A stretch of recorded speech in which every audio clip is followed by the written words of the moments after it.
Hola, all you crazy mustache riders out there, and welcome to a quick look at patch 3.0 for Ghost Recon Wildlands, along with a little chit-chat about the upcoming DLC Narco Road.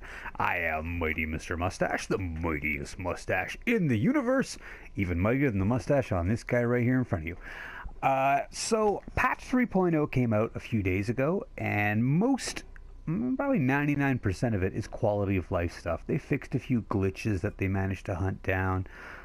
They just improved the way the game plays in little ways here and there. I'm not going to get too heavily into it because, as I said, 99% of it is exactly that, what we call quality of life patch. I'm going to pull up here the patch notes and just go over them a little bit. Also, set to drop on, I think, the 18th. That would be this Tuesday. Probably set for the PlayStation standard update of Tuesday.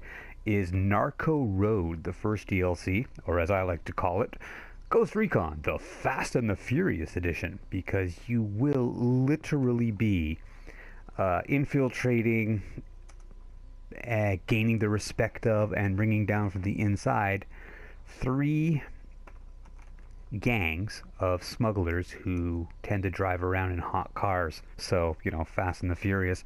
So they're going to bring in muscle cars and other kinds of vehicles, race tracks or race events, which is something that I was happy not to see in Ghost Recon when it first came out.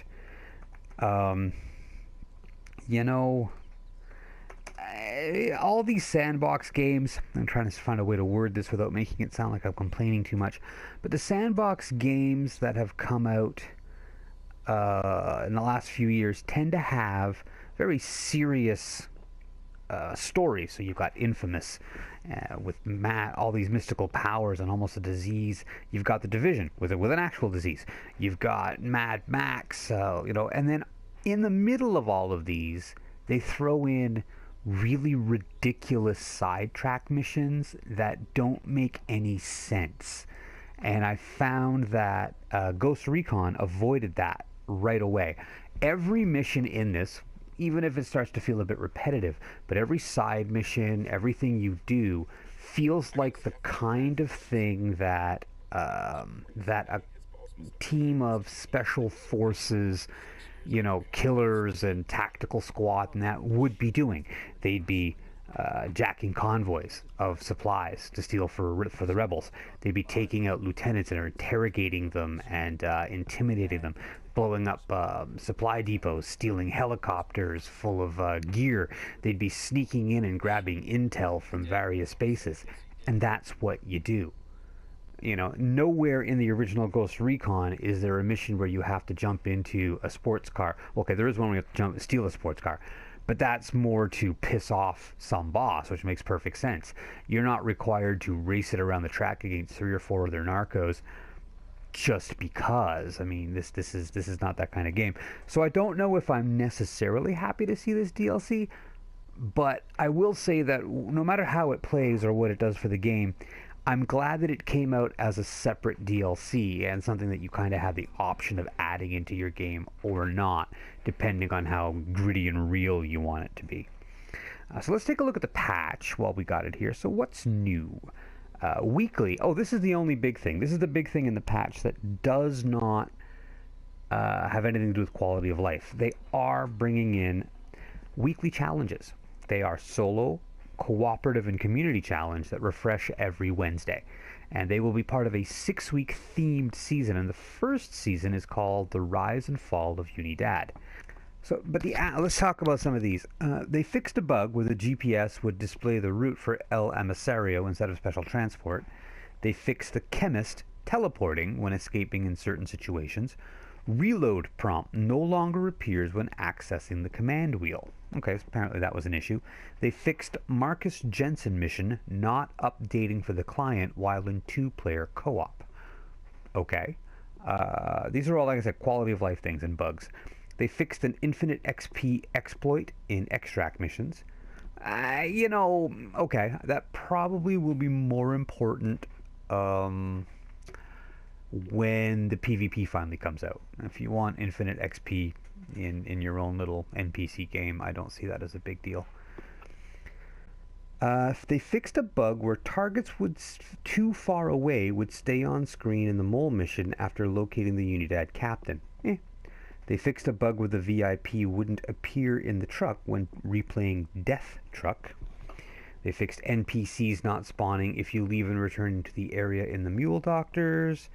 They fixed a bug where you would get stuck in menus after validating a tutorial. Apparently they fixed a GPS blink when you move too far away from a target. Wrong number of Kingslayer files on the TAC map in Media Luna and Inca Camina. Yeah, that's an issue. I noticed that. They fixed the control section of the option menu not responding sometimes. These are all pretty big bugs. There were some co-op things. They added a new public matchmaking criteria based on difficulty level. They fixed a bug where a joining player could not see an NPC who was grabbed by one of their co-op buddies. That's important.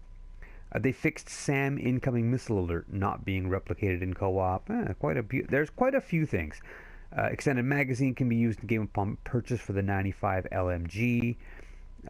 You fixed the player surviving falls when sticking to a wall. You can no longer take cover behind a destroyed destructible. And they fixed occasional player shaking when taking cover. Okay, so that's meh. As I said, very much quality of life stuff. I would like to know how to do the missions. Here's what this will come in. The challenges will start at the same time as the DLC. So April the 18th, which makes perfect sense because today is only the 16th. That is 100% the reason. So I guess I'll just trim out that little part where I was searching for it. That's all you really need to know. I will do an absolute review overlook of the DLC and the patch and the new challenges when they become available on Tuesday. Until then, I mean, the current patch is literally just a pure quality of life patch. If you've been having any difficulty with those issues, you should see an improvement. Feel free to let me know down in the comments what you think of the new Fast and the Furious style DLC, and whether or not you think it will improve the game, the gameplay, or anything else, or if it just seems like a pain in the butt or a bad idea, or you know, whatever. I'm listening, I'm here, and I want to know what you think. I want to know if I have a hope and heck of hitting that thing, but I don't think I do. And that's it. I have been Mighty Mr. Mustache, the mightiest mustache in the universe. I will check you out next time. Have a great day. Have some great gaming.